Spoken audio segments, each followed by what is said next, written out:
But Rick, why is the defendant's Jeep in the alleyway? But Rick, why is the defendant driving around Maple Avenue for over an hour? But Rick, why does her Jeep start up more or less 2 minutes after Mariah Wilson is killed? But Rick, why does the defendant have a 9mm pistol that even the defense expert says is possibly the murder weapon and who the state's expert says is the murder weapon? But Rick, why does the defendant sell her Jeep, which we all know is evidence in a murder investigation, the day after she's told it's on video? But Rick, why does the defendant fly out of the United States using a fake name and a stolen passport to a different country where she uses fake names and goes and gets plastic surgery? But Rick, why is Colin Strickland on video at Pullburger when the Jeep is driving around downtown? But Rick, Mariah Wilson was fully clothed when she was murdered, so when was she sexually assaulted? But Rick, Mariah Wilson was on her phone the entire time she was at the apartment, so when was she sexually assaulted? But Rick, Colin Strickland was only at the apartment to pick up Mariah Wilson for about 7 minutes. But Rick, when did he have time to sexually assault her? And Rick, didn't they go out and have a nice dinner on video after the fact? So when did he sexually assault her? But Rick, isn't Colin Strickland on video at Pullburger when the Jeep is driving around downtown? So how can he be driving it? But Rick, Colin Strickland's phone tells us that he's in South Austin at the time the murder happened. So how could he have killed Mariah? But Rick, why weren't you listening when Dr. Colifut, the state's DNA experts, explained that he had never heard of a 4-time transfer level that would be required for us to believe the defense DNA theory? But Rick, isn't it likely that every single passenger who rode in the black Jeep would likely leave DNA in the Jeep? And Rick, how would that be helpful? But Rick, I know the defense doesn't have any burden whatsoever in this case, but didn't you have a DNA expert that testified in this case? And why didn't you ask him to test the sexual assault kit? Why didn't you ask him to test the Jeep DNA swabs?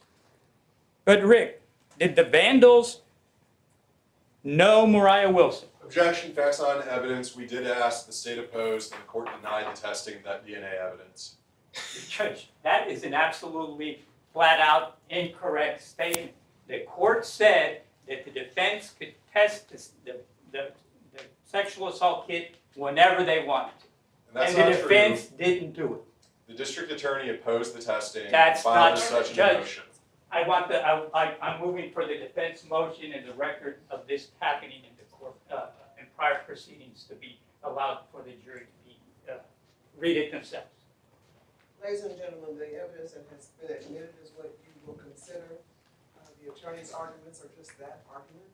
If it's not before you from this proceeding or from the witness stand, just recognize that the attorneys are basing their statements on their recollections and the evidence as they have viewed or believe it to be. Thank you. Thank you, Your Honor. There's no way that a prosecutor can stop a defense attorney expert from doing whatever they want with any kind of evidence.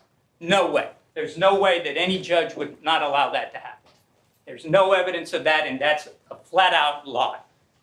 Ladies and gentlemen, why, and maybe Rick can tell us, but apparently the vandals who vandalized the home knew Mariah Wilson, had access to the black Jeep, and to Colin Strickland's laptop, and got away with it. And Rick, you seem to be blaming this on Colin Strickland, but then you say you don't know who did it. Why can't you just stick to one simple, reasonable version of what happened?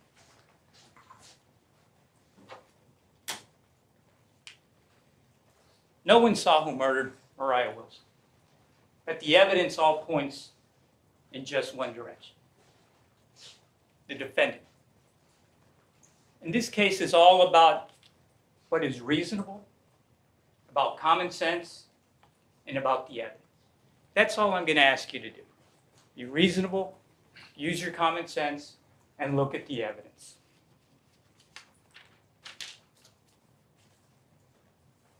Again, you heard the judge's charge. You have it with you. I urge you to read it. Reasonable doubt is not 100% certainty. It's not proof beyond beyond all doubt. It's not proof beyond a shadow of a doubt. As jurors, your job is to go in the back and examine all the evidence and to discuss the evidence. And if you have questions, to talk and discuss about it. It's called deliberation. Please do that. Take your time. And I think that once you do that, the evidence is going to point to you the one direction that you all know it should be pointing in. It's at the defendant. The defendant is responsible for doing this. Quickly, there was a lot of talk about Colin Strickland's laptop, iPads, vandalism, but there was no talk of how that was relevant to this. I think the evidence is pretty clear, uncontradicted, that Colin Strickland was not at the crime scene when this happened. His phone said he was in South Austin. All the evidence says he was in South Austin. So should they have taken his laptop and put it through a full examination? Sure. Why not? What relevance was that going to show to what happened here, ladies and gentlemen? He wasn't there. He was at home. Okay? It's simply what we call a red herring. It's please take your eyes off the ball, ladies and gentlemen. Don't look at the evidence. Let's look at a laptop that wasn't tested. That's what they want you to do. All right? Same thing with the vandalism. What relevance is there? Did this person who committed the vandalism kill Mariah Wilson? Did that person somehow know Mariah Wilson all the way across town, drive the defendant's Jeep, have access to the defendant's gun? And by the way, apparently got away with it, so let me go vandalize the defendant's house so everybody will turn around and go, what happened? What relevance does that make? Does that make sense? Is there any reasonable explanation that makes sense that the defense attorney is urging you to go with? I want to talk to you quickly about the DNA evidence. Why is the DNA, well, let's talk about the DNA evidence in the bike, okay? Specifically, defendant's DNA and Mo Wilson's bike. The defense has been asking you to speculate, okay? Speculate as to how it got there. Because let's face facts, there's absolutely no evidence that you've heard in this courtroom, no evidence that would let you render an opinion, again, based on the evidence, about how the defendant's DNA got there. They've asked questions about something called transfer, and doesn't transfer happen, and can't that exist, and so on and so forth. And what if she was wearing Colin Strickland's helmet and she had breathed in it at some point, and then somehow it got on Mariah Wilson, and Mariah Wilson got it on her hands, and so on and so forth. All questions, no evidence. No evidence whatsoever. But you heard from Dr. Califat. And Dr. Califat apparently was testifying when Mr. Cofer was not in the room. Because Dr. Califat, I thought, was very compelling. He told you that he has extensive experience in this activity level regarding transfer issue with DNA, something that the other two witnesses didn't tell you. And he described in detail how he would look at these scenarios, the possibilities of somebody's DNA ending up on a bike. And what I thought was very interesting is that he told you that the proposition that the defense wants you to buy off on, that somehow the defendant was wearing Colin Strickland's helmet at some point in the past, that we have no idea when or evidence that it even happened, and that somehow she might have coughed in the helmet. And then Mariah Wilson got that DNA from the coughing on her face or on her hair. Second transfer, first from the defendant to the helmet, now from the helmet to the face or hair of Mariah Wilson.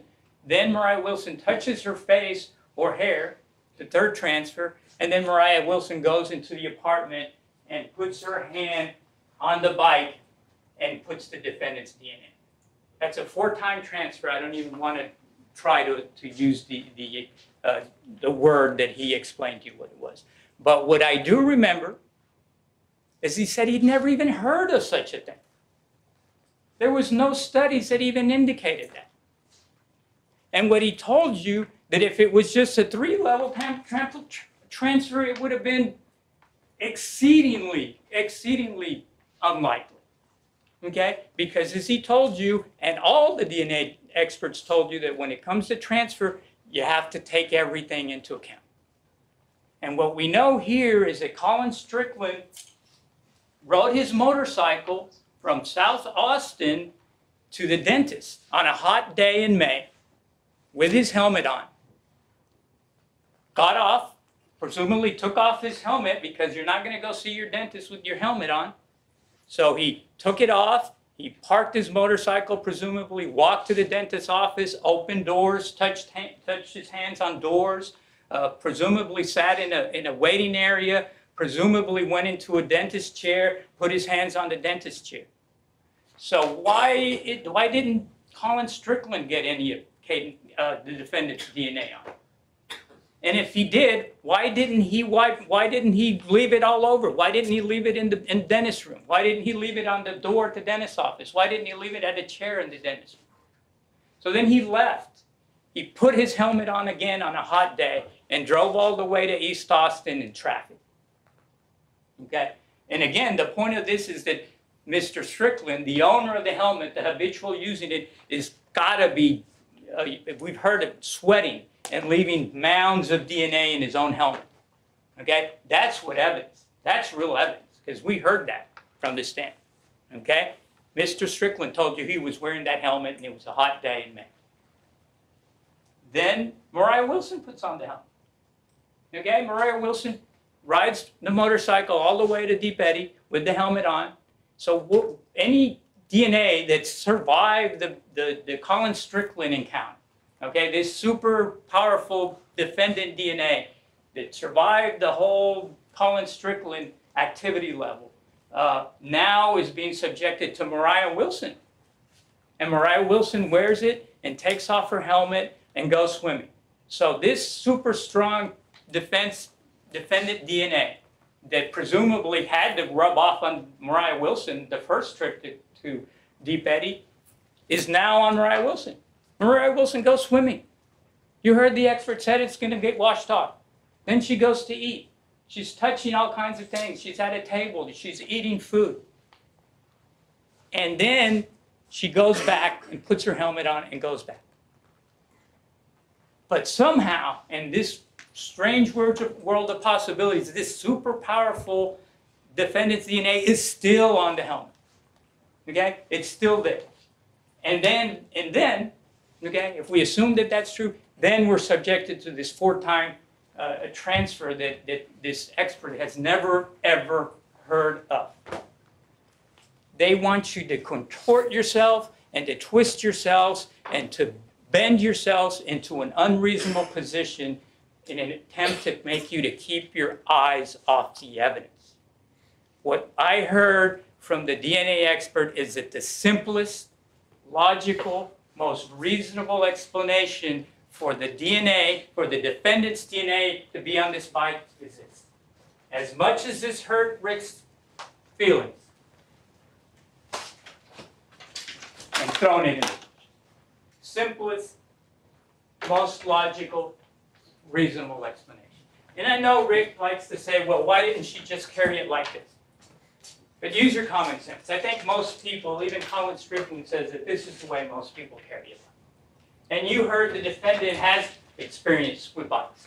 So that's the most logical way I would assume she would be carrying the bike. And you know what is most impressive about this whole DNA thing before I move on? That not one bit of Colin Strickland DNA is on this bike. And you know why that's interesting? Because we've already talked about that Colin Strickland was the person who was wearing that helmet most of all. He wore it from South Austin to Northwest Austin. He wore it to East Austin. It was hot, so presumably he's sweating. Then we heard that Mariah Wilson was in close contact with him riding that bike. Her arms and her legs around him while they were riding that motorcycle. So when Mariah Wilson somehow magically transfers this super powerful defendant DNA onto this bike, why is there not one bit Why is there not one bit of Colin Strickland DNA? Not one bit. And you know the reason, ladies and gentlemen. You all know what the reason is. It's because Mariah Wilson didn't touch that bike. The defendant touched the bike after she executed. She took the bike out and she threw it outside. You heard from Steve Aston. Okay, I submit to you, Steve Aston was a careful and deliberate examiner here. Okay, he told you exactly what his results were. He showed you the results, and he told you that his results, his conclusions were not to the exception of every single firearm in the world. Okay, he told you that that was just something that he can't testify, even though the defendant, defense attorneys gigged him into saying, but you're bucking the AFTE methods, and showed him on his laptop and said, but AFTE says you need to say that it's beyond the other gun, and he's beyond any other gun in the world. And he said, no, that's not the way I do it. That's the type of guy he was. And I don't want you to remember that this is the same guy that did say all 3 shell casings came from her gun. But out of the 3 projectiles, found 1 inconclusive. So I submit to you that Mr. Aston is not on any kind of a vendetta or trying to nail somebody or anything like that. Because he wouldn't have testified in that way if that was in fact his agenda. I would also remind you that a separate analyst, reviews all this and comes to the same conclusion. So it's not just Mr. Aston we're talking about. Now Mr. Tobin, very smart man, who I would submit also has a job that depends exactly on the type of testimony that you saw here, goes around the country testifying and getting paid to that. He offered a lot of hyper-technical information. But what I took from this, and your recollection, talk to yourselves, I'm sure some of you guys have good notes. He said that firearms examination was one of the 3 most effective investigation tools that he knew. One of the 3 top investigative tools that he knew. That's from the man that apparently has not heard has nothing good to say about this field. But he admits that it's one of the top 3 investigating tools that he knows about. He didn't disagree with Mr. Aston's conclusions. Again, talk to each other, look at your notes. He said, I can't disagree with what his conclusions are. His major issue, and I asked him that, was with the issue of uniqueness, which what the defense attorney is calling individualization and had up here on the screen. Uniqueness.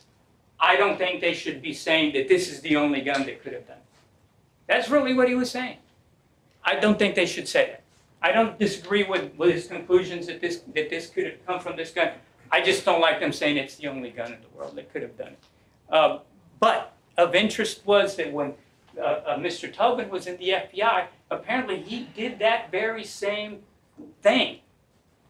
We talked about that article he wrote where he was able to take a piece of plastic and link it to the machine that made it. Isn't that what we're talking about? Linking bullets and shell casings to the machine, the gun that made it? He had no problems when he was with the FBI doing that. And he specifically told you, when I asked him, he used the word uniqueness in his article. Unique and uniqueness. That was Mr. Tobin when he was the FBI. What happened? I don't know. You get paid, you become a defense attorney. Look, I'm not going to question why or what the change of whatever took place in Mr. Tobin's mind. That's beyond me. I just think that it's something that was interesting and you guys should consider. I would also point out that after a lot of pushing and shoving, it turns out that a lot of the most prominent scientists in the world, in the United States, disagree with what Mr. Tobin was saying. And you heard that. And we went from talking about somebody called Bruce Bedoli, Dr. Bruce Bedoli, who said, I may have heard of it, to, I got his report on my computer. If you give me a minute, I'll look for it. Okay?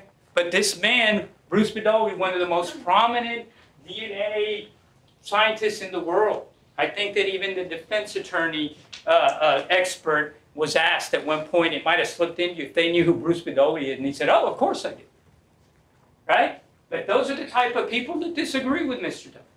So all I'm saying is, look, Mr. Tobin's entitled to his opinion.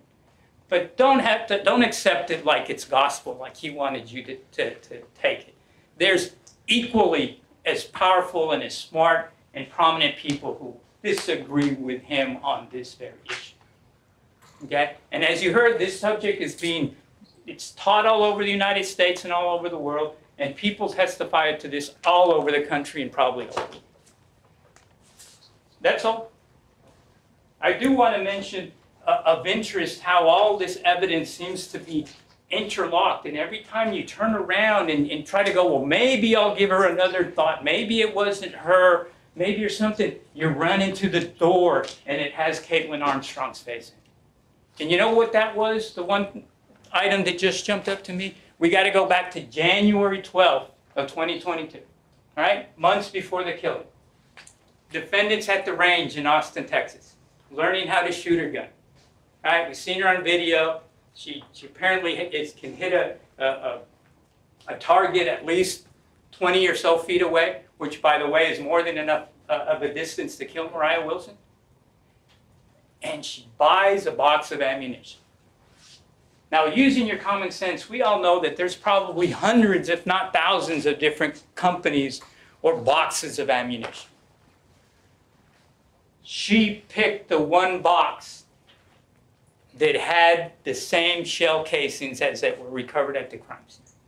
The box of ammunition that she bought, she had the pick of the litter. She could pick any ammunition she wanted. She bought a box of Ammo Inc. ammunition that we all know now owns Jaeger, and that commonly when you open Ammo Inc. boxes of ammunition, they're full of Jaeger bullets. Or head stamps on Jaegerman's head stamps on the ammunition. And again, Jaegerman is what was found at the crime scene. I mean, you can't make this up. Every time you turn around, it's pointing at her. Detectives told you this was personal. Okay, this is from detectives at APD, and they explained the reasons. But you heard from the medical examiner. 2 shots to the head, 1 behind the ear, 1 in the face. And then another shot while the person was laying on the floor, through the chest, through the heart. Okay? Again, common sense and logic. If you're some unknown person who's not there for a personal reason, you just shot somebody twice in the head. Are you running? Are you getting the heck out of there? Are you taking additional time, crucial time for you to get away? 10 minutes. Thank you.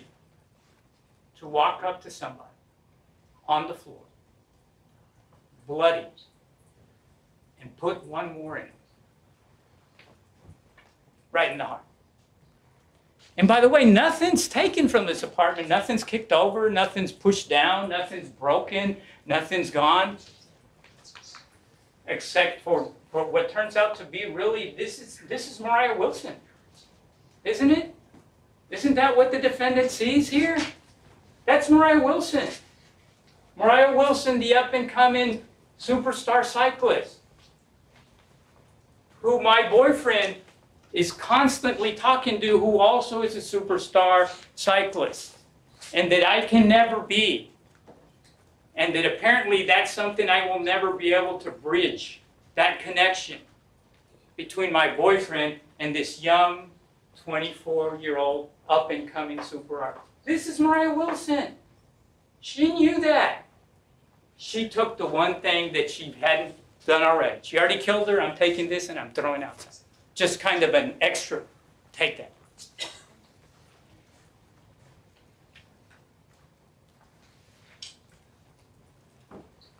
She's viewing Moriah Wilson's profile and activity on Strava on May the 9th, on May the 10th, and on May the 11th. She's not a fan. She's not a fangirl of Moriah Wilson. We heard that from the people that know her best, her friends, and Colin Wilson. Why is she looking up Moriah Wilson? 9, 10, 11.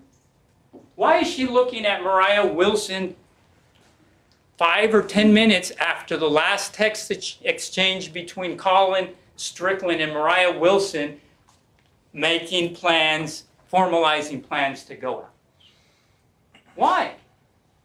Why is she searching through the profile to the 3rd level so she can see in every excruciating detail where Mariah Wilson was when she started and finished the run?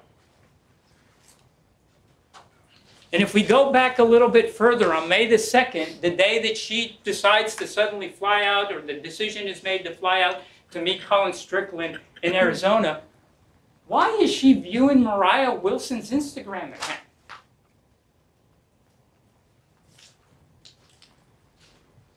Why does she have this note in her phone, 1704 Maple, that we introduced the map about?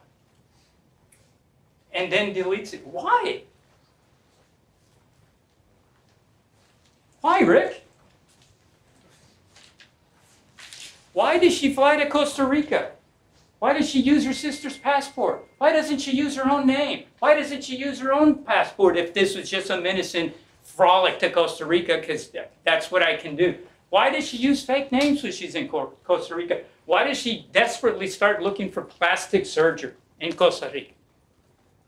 Okay? Why? Allison Page, Ari Roberts, who knows what else there is? These are all indications of guilt, ladies and gentlemen. Can we forget the search for pineapple juice and what it does to your fingerprints? This is somebody that's trying to hide themselves. They fled the country under a false name and not their passport, get to another foreign country, use fake names, and change their appearance. This isn't somebody on a frolic. This is somebody who's a fugitive and desperately trying to get away with it.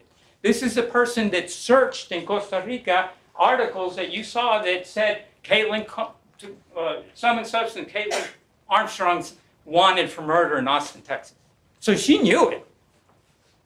She knew it.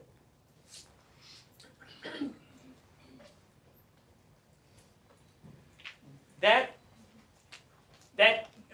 interview on May the 12th, that they urge you to believe it's just, well, common sense, and none of us would cooperate with the police after what they just did to us. I mean, of course not. The other side of the coin is, ladies and gentlemen, you have a police detective telling you, I want to talk to you about a murder of someone you know. And I have your boyfriend in the next room telling me you have issues with this person. Huh?